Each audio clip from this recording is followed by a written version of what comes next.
Imagine a city where ships on the river sail higher than the rooftops beside them. A city where a hurricane arrived, and the government's own engineers later admitted, under oath, that they had known for decades the walls protecting it would fail. When the water came, the walls did fail. More than 1,800 people died. Then the courts ruled that the government responsible for those walls could not be sued.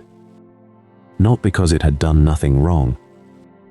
A federal judge later said, on the record, that the agency in charge had cast a blind eye and squandered millions of dollars on a system it already knew was inadequate. But the government was protected anyway.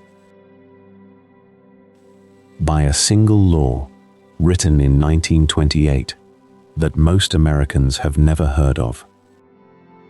This is New Orleans, a city built below the level of the water around it, kept alive by pumps that can never stop running, protected by a legal shield that most of its own residents don't even know exists. Today, we're going to discover how a swamp became one of America's greatest cities, how one engineer built a machine so revolutionary that even the Dutch came to learn from it. We'll revisit the night the water finally won. We'll uncover the law that let the government walk away from it. And 50 miles south of the city, we'll meet a community the government looked at, ran the numbers on, and decided it was cheaper to move than to save, becoming the first Americans in history forced to abandon their homes because of a changing climate. Their story doesn't end where you'd expect. There's an old saying about the Netherlands: God made the earth, but the Dutch made Holland. New Orleans could almost say the same thing. Except here, it wasn't God who built the high ground first.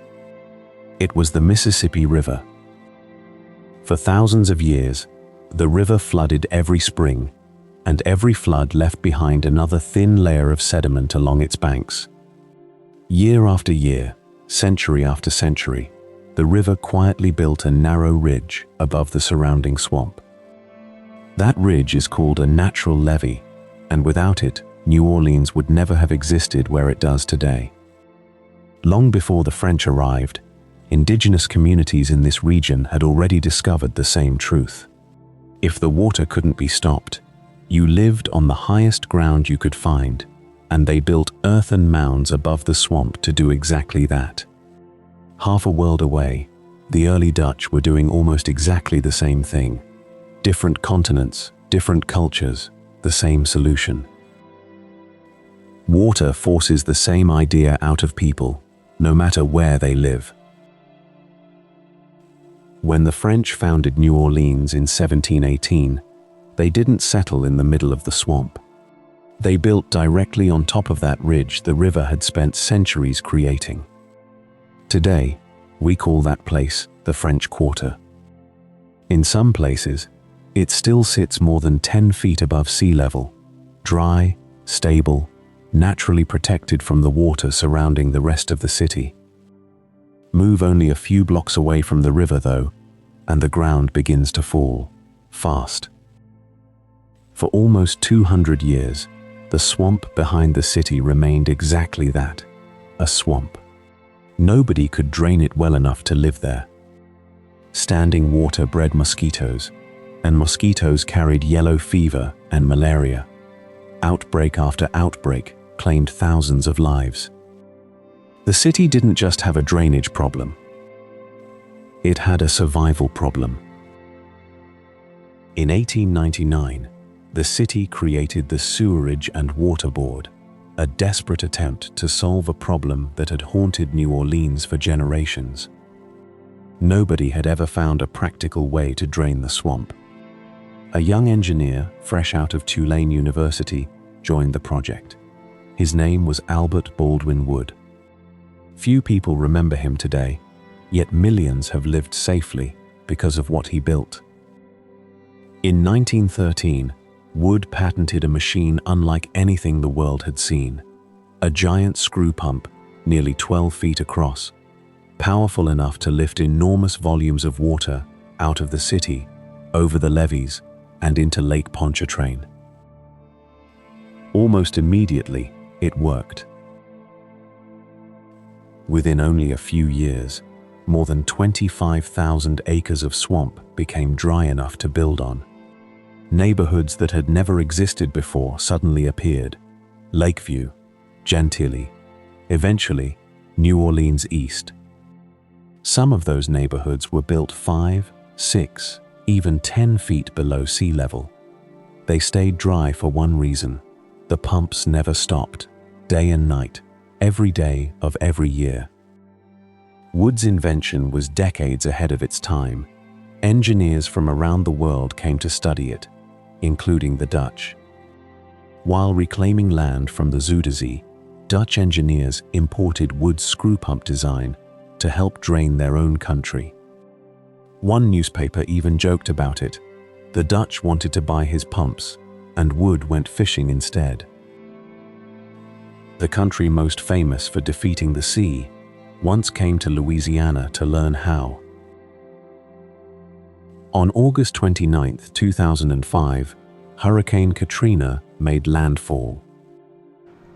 The storm itself wasn't the deadliest part. The water was. Storm surge poured into Lake Pontchartrain, raced through a shipping channel called the Mississippi River Gulf Outlet, and slammed into floodwalls that everyone believed would hold.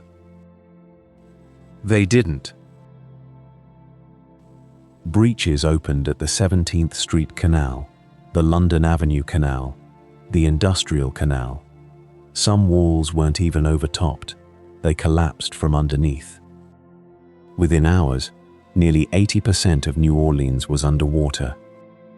Entire neighborhoods disappeared beneath 10, 15, sometimes 20 feet of floodwater. Families climbed onto rooftops, waiting, hoping, watching the city disappear around them. By the time the water finally receded, more than 1,800 people were dead across the Gulf Coast. It remains one of the deadliest engineering failures in American history.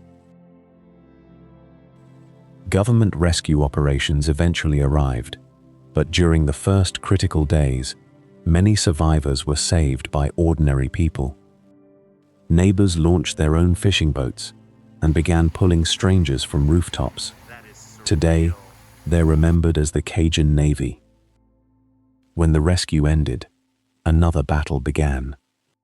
To understand why that law existed at all, you have to go back 78 years earlier, to a flood almost nobody outside Louisiana remembers today.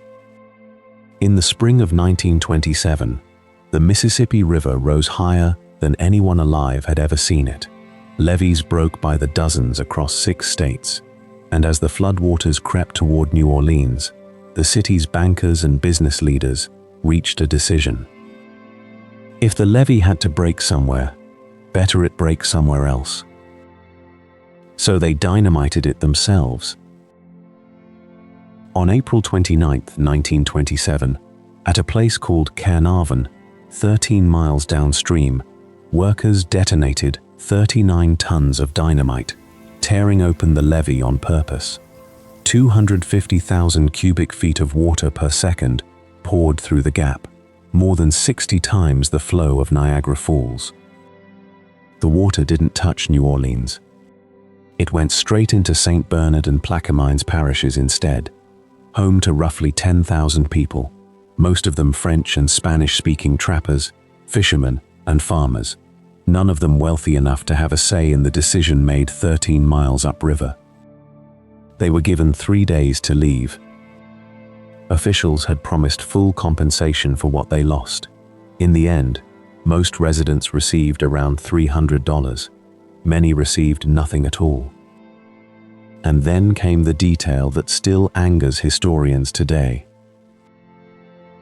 By the time the dynamite went off, upstream levees had already broken on their own, relieving enough pressure that many engineers believe New Orleans would have been safe regardless.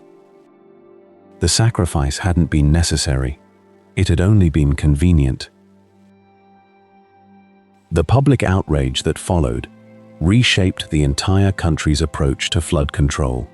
The next year, Congress passed the Flood Control Act of 1928, the same law that would, 77 years later, shield the Army Corps of Engineers from every lawsuit filed after Katrina.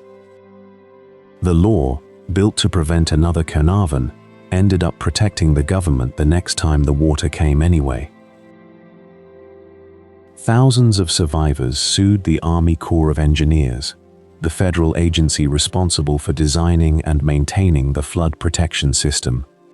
Their argument was simple.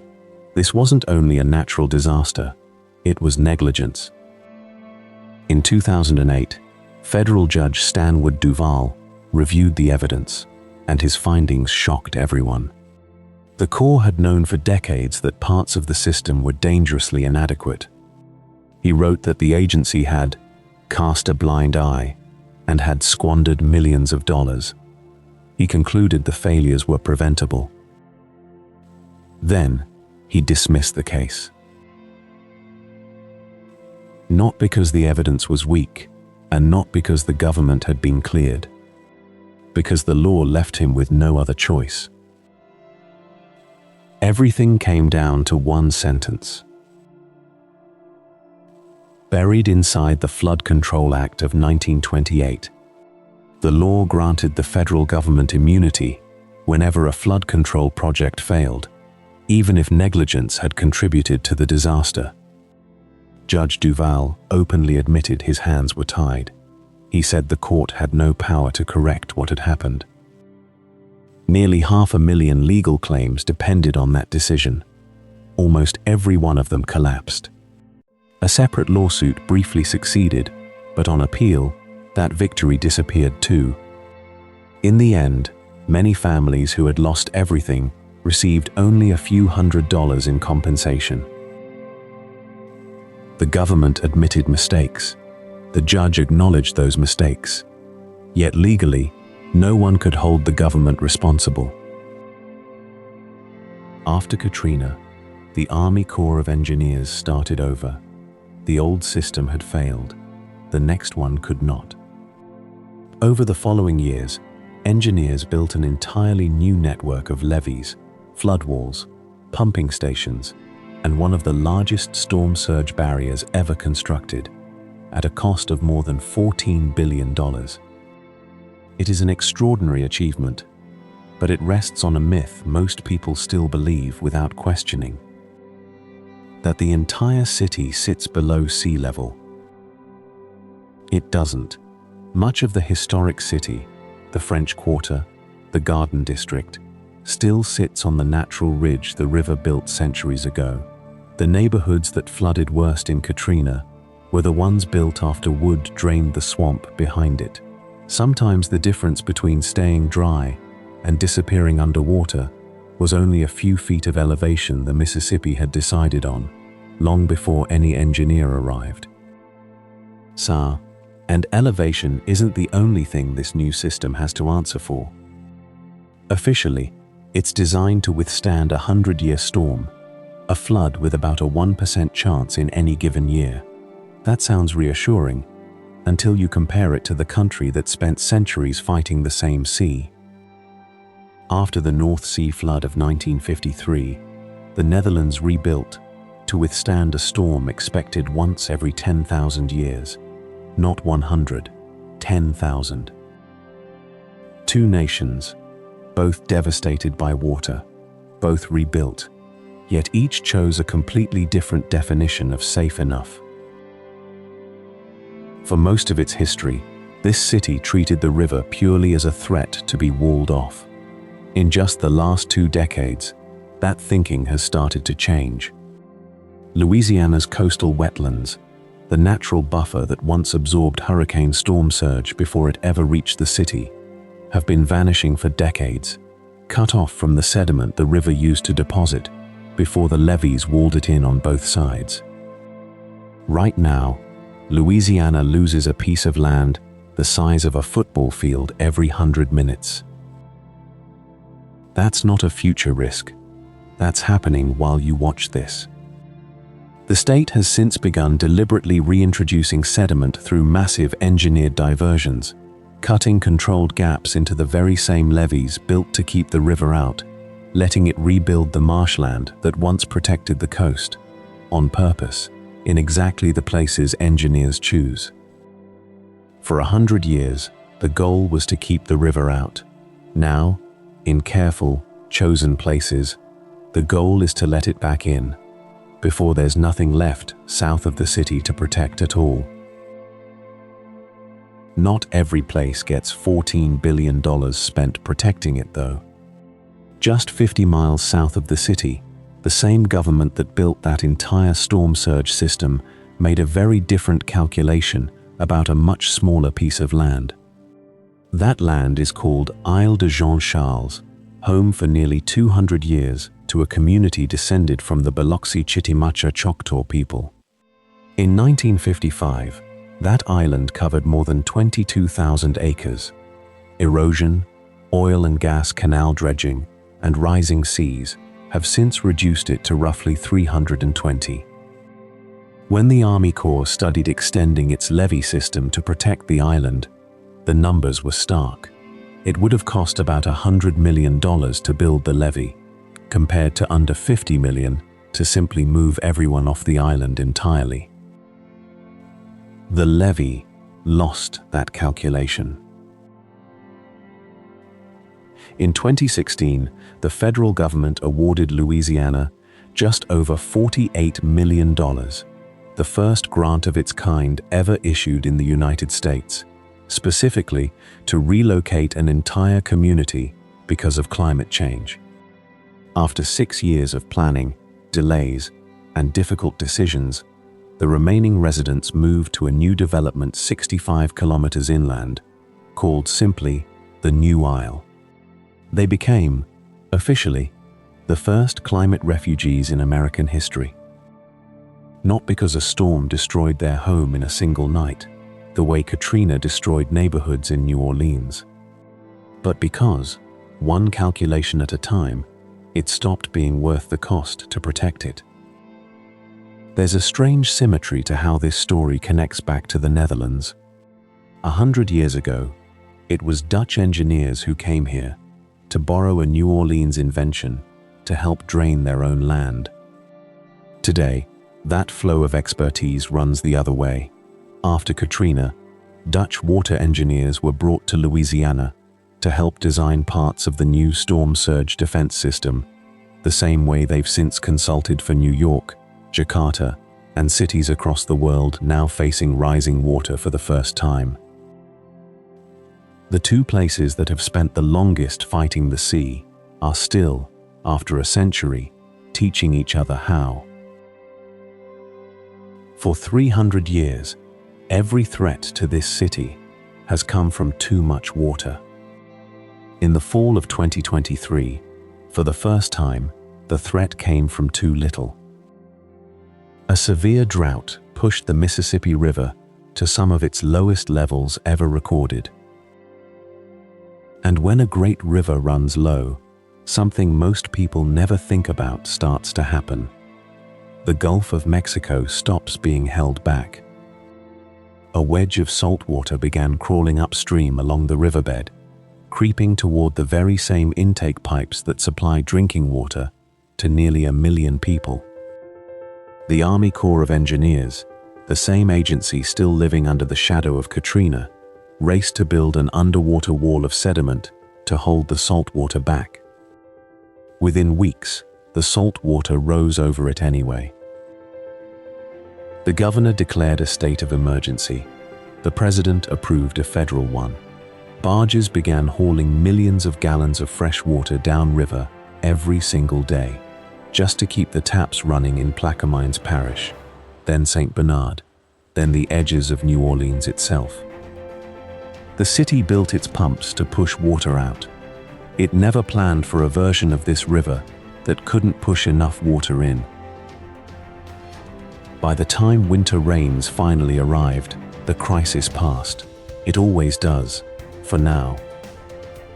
But officials were candid about one thing. As the climate keeps changing, Low water years like this one are expected to become more frequent, not less. The same river that once tried to drown this city may, on some future summer, simply refuse to protect it at all. New Orleans is not a finished project, and it never will be. Every year, the ground beneath it keeps settling. The pumps keep running. The wetlands south of the city keep quietly dissolving into open water, even as new sediment diversions try to rebuild them somewhere else. It is a city held above the waterline by machinery, by levees, by a legal system that has, at least once, chosen to protect the government instead of the people that government was supposed to protect. And yet, more than 300 years after the French first built on that narrow ridge beside the river, people are still here, still living below a lake that could, in the wrong hour, come pouring back in. Still betting, every single day, that the pumps will keep running, that the walls will keep holding, and that the next calculation made about their home will finally come out in their favor.